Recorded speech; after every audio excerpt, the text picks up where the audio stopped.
Hey everyone. So about 5 years ago, when I was 17 years old or around then, I was in Mass and I was like, God, I wish I loved the Eucharist more.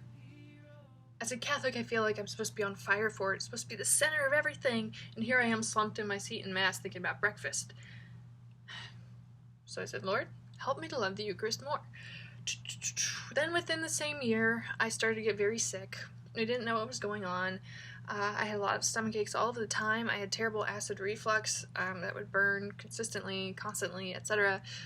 And yeah, I missed a lot of school, and it was starting to affect my brain up here. Like, I couldn't focus very well. I couldn't remember very well, and it was very hard to keep up in classes, even when I was there.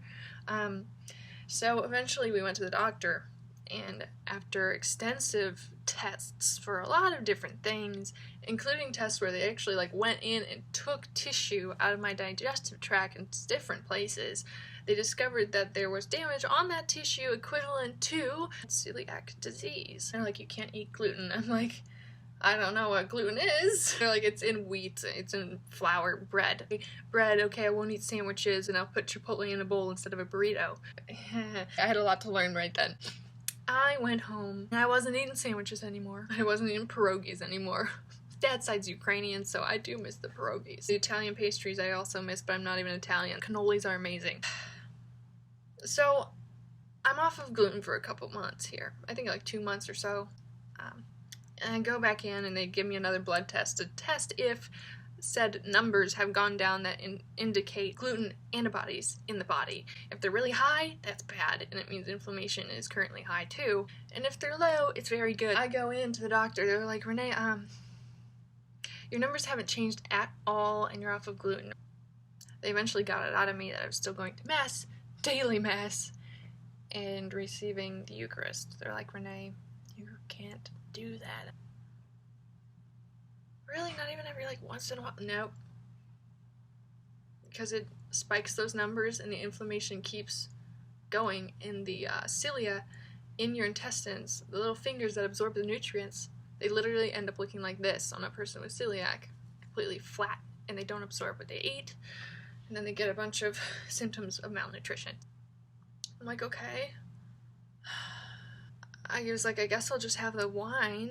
But at my school, / the church next door to my school, they didn't serve the wine at daily Mass, nor at the Latin Mass every Thursday that I went to there.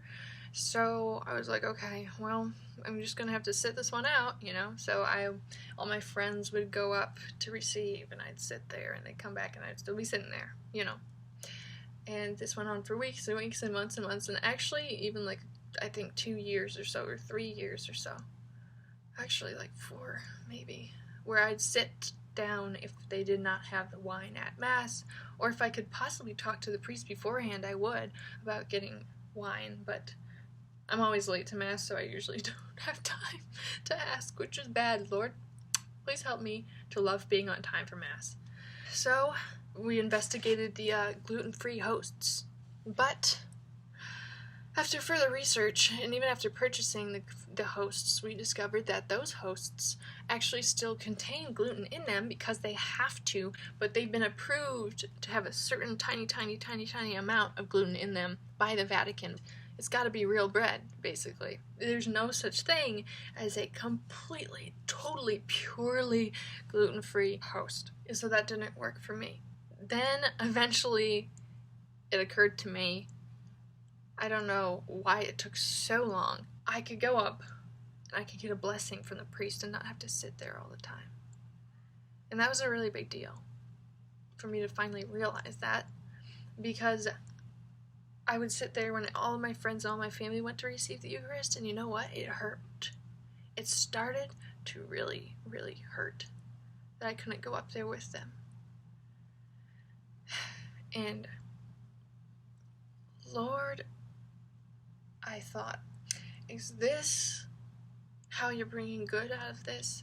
Is you're answering a prayer I asked a long time ago that was, God, help me to love the Eucharist more. Because, oh my goodness, I want it so badly right now.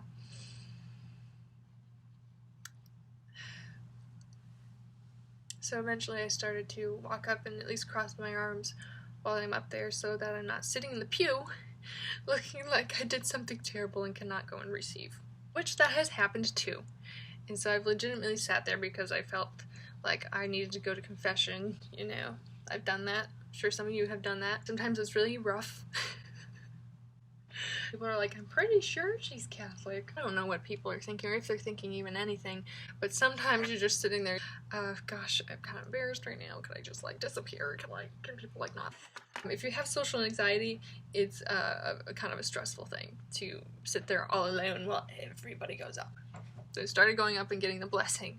First of all, no priest really expects it, especially on like a regular Sunday mass. They have the host right there. They're like about to give it to you. You gotta bow to the thing and then quickly do it quick, or else the priest is like, oh, okay, and he puts it back down and then gives you the blessing. He's almost got me a few times, close calls. So I get the blessing and then I'll walk over to the wine, if there is wine, or if they provide it like for celiacs after the Eucharistic distribution to everybody else, which a lot of people do that these days, and I'm like, yes! I kind of like wait for it. And now if anybody has celiac disease, please come forward. I'm like gone. I'm up there. I'm like, yes, thank you so much.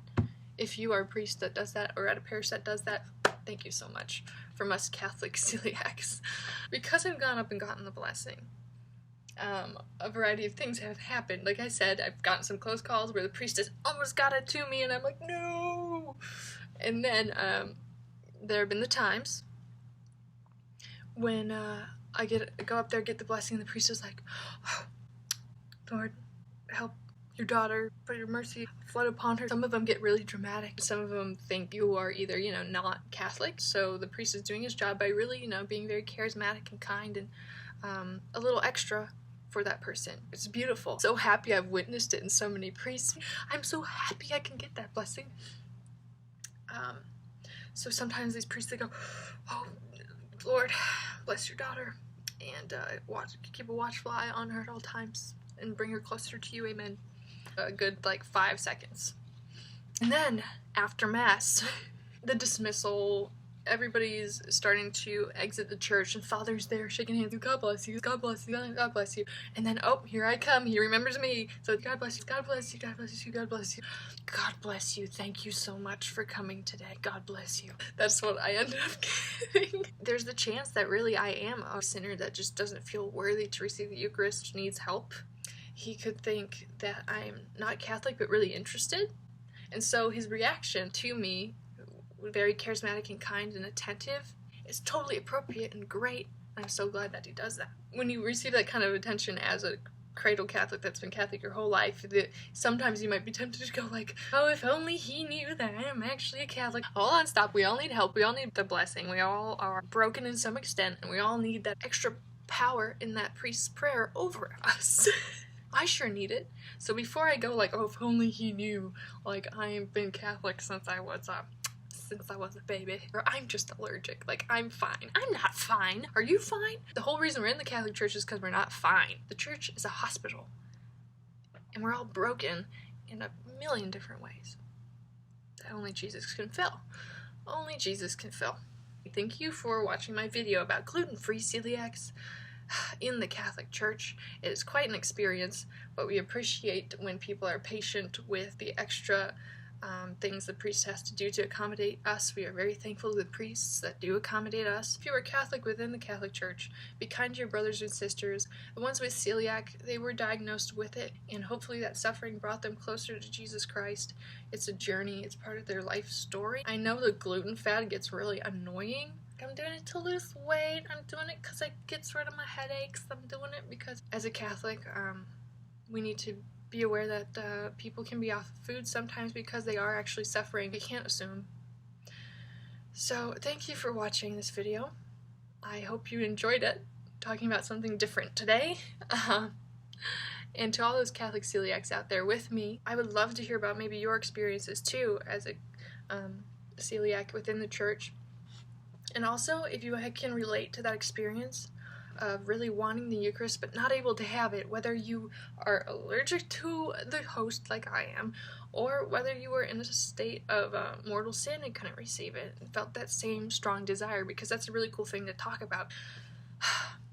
Anyway, Christmas is coming. I'm so excited. So let's all go to confession, get out of that state of mortal sin if we are in it, and call our priests ahead of time if we are celiac and they don't have wine available unless we request it, so that we can all have a great Christmas and we can all receive Jesus this Christmas with pure hearts, good intentions, and hope for the future and love for our neighbor. Thank you so much for watching.